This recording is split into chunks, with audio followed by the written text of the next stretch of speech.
Hi everyone, if you are finding this content helpful and want to dive deeper into the course, make sure to check out the entire course available on Udemy.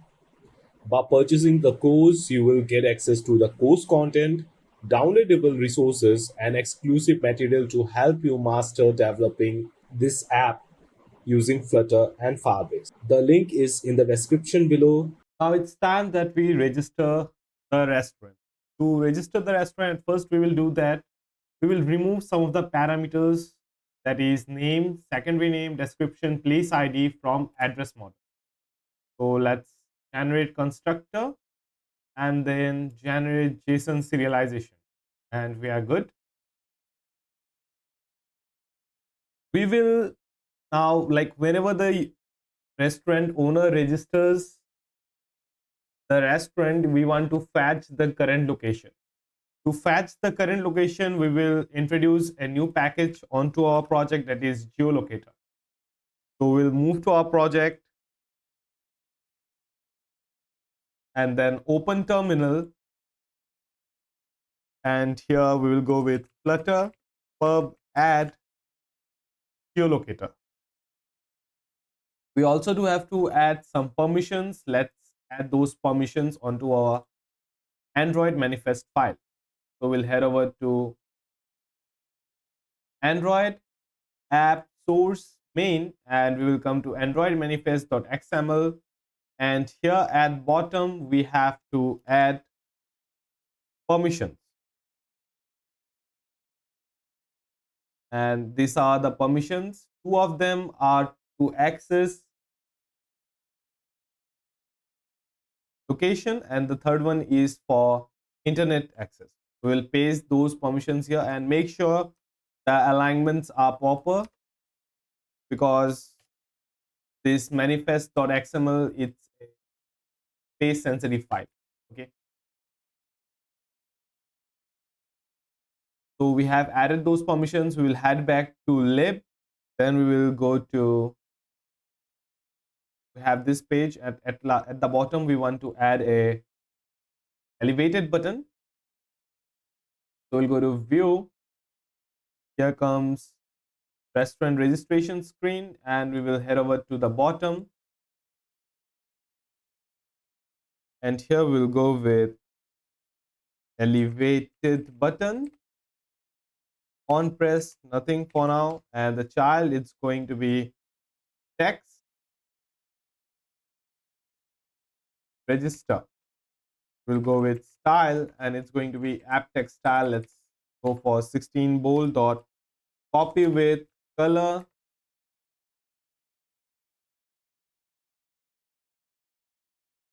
Let's go with white.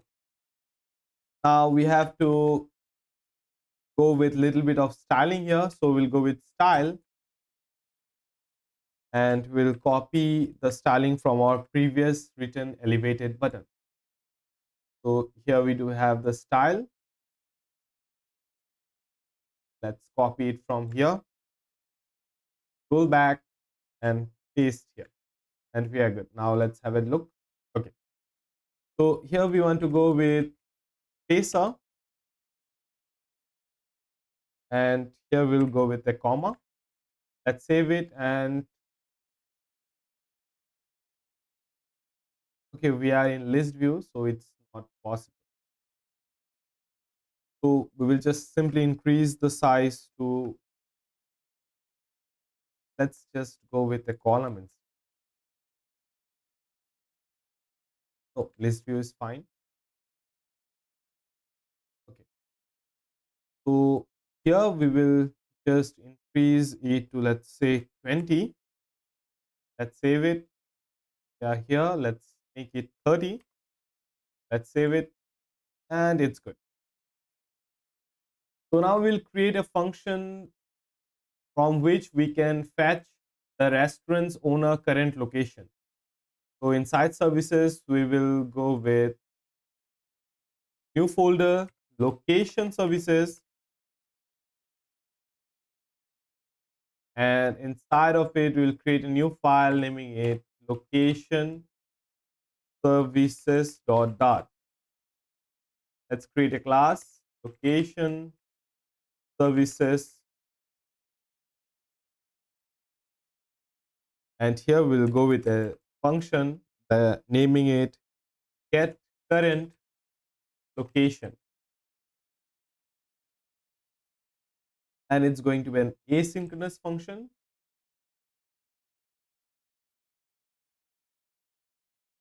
So we'll go with location permission equals await geolocator dot check permission. So now we will check the permission is given or not. If permission equals location permission dot denied, then we will request for permission. Permission equals await geolocator dot request permission. Then we will again check that the user have given permission or not. Permission equals await check permission.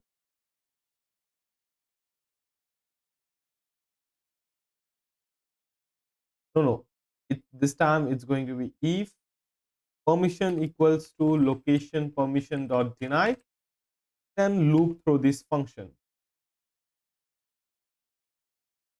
Then we will just simply call this function again, get current location. Okay, we are good. So if the user have given us permission, then we will go with, like, we will fetch the current permission, current position equals await geolocator dot get current position, and here we'll mention accuracy, location accuracy best for navigation, and then we will go with lat long. Let's not go with lat long, we will just simply print the position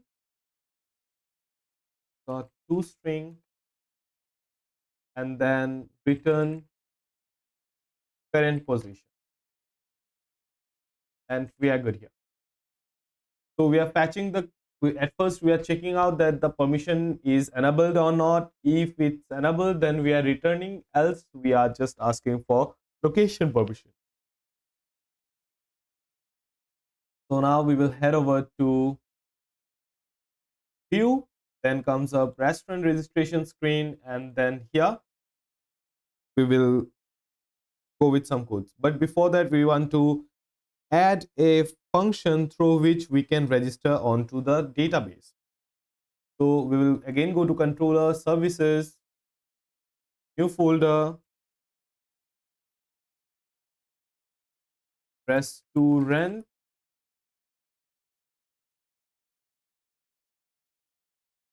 crude services.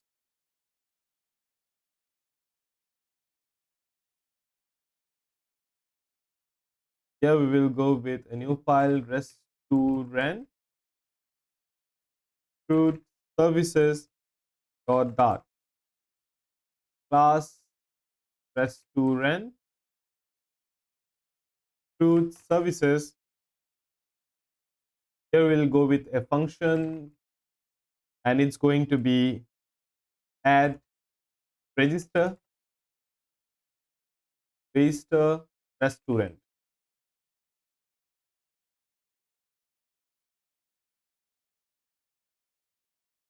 Here we'll request for restaurant model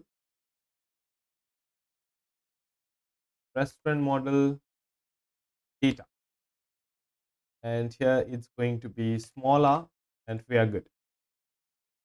Here it is going to be an asynchronous function, and we will go with try catch.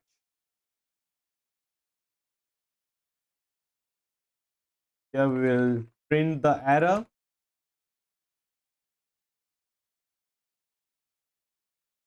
and then comes up throw exception. Here we will throw the exception. Now inside try we will just define everything. So we'll go with await firestore dot collection, and we will name it resturant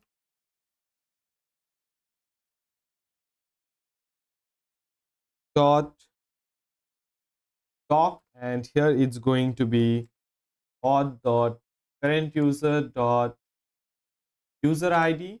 We have to add a null check here. Dot set data dot to map dot when complete, and after completion we want to trigger something. We will just navigate the user to sign in logic screen. So here we will be in need of another thing, build context navigator dot push and remove until. Here we will go with page transition, and the child is going to be sign in logic screen. Type is going to be page transition right to left.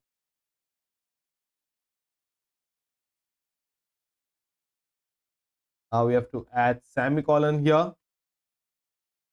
Let's save it.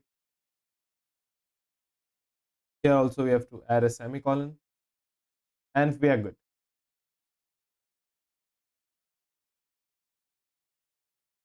Now let's go to restaurant, and here we will go for restaurant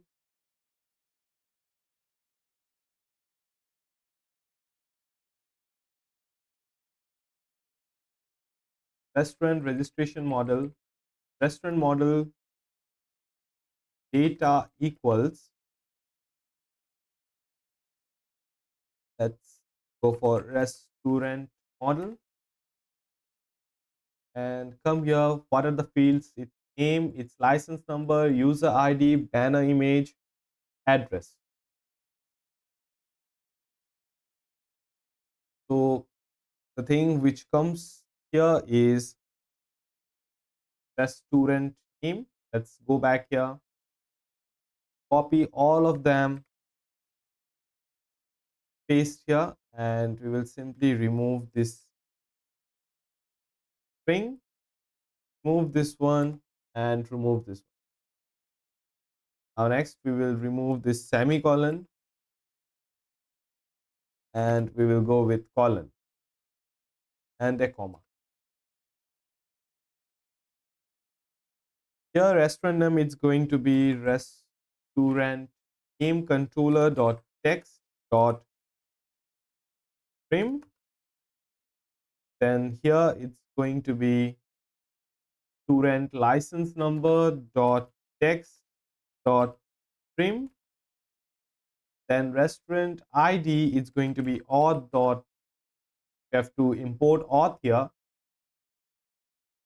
auth dot current user dot user id, and here we have to go with a null check, and then comes up banner images and address. So we'll go with context dot read. Here we have to import, I think so. No, we don't need to import.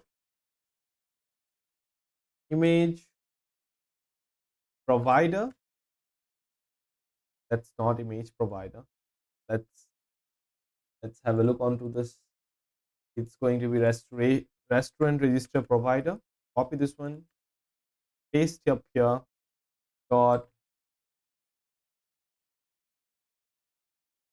get restaurant banner images. Going to be update restaurant banner images. So what is the thing which we do need to pass here is this one. Okay, we are good. Nothing. So we have We have uploaded, we have just passed the images of restaurant banner, and it will just update those URL. And the next thing, what it's gonna do, and it's good, we have got the URL. So in banner images, it's going to be context dot read resturant registration services, not restaurant registration services. It's going to be the provider here dot URL, and good. And at last, here we do have this address. We have to make this function asynchronous, and we have to add await.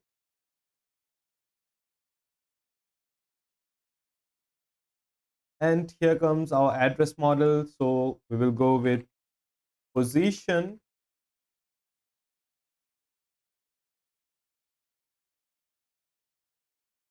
current address equals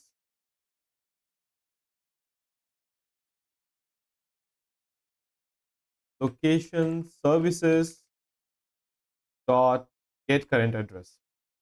Here we have to go with await, and here in address we will go with address model, and it's going to be latitude longitude. Here we will go with current address dot latitude, and here current address dot longitude, and we are good here. Now we will remove this warning, and our restaurant model is ready. Now what we'll do is that we will call restaurant fruit services. So let's go up and check for the name of the class. It's restaurant fruit services dot. We have to import this file dot register restaurant data and context, and we are good. Hi everyone, if you are finding this content helpful and want to dive deeper into the course, make sure to check out the entire course available on Udemy. By purchasing the course, you will get access to the course content, downloadable resources, and exclusive material to help you master developing this app using Flutter and Firebase. The link is in the description below.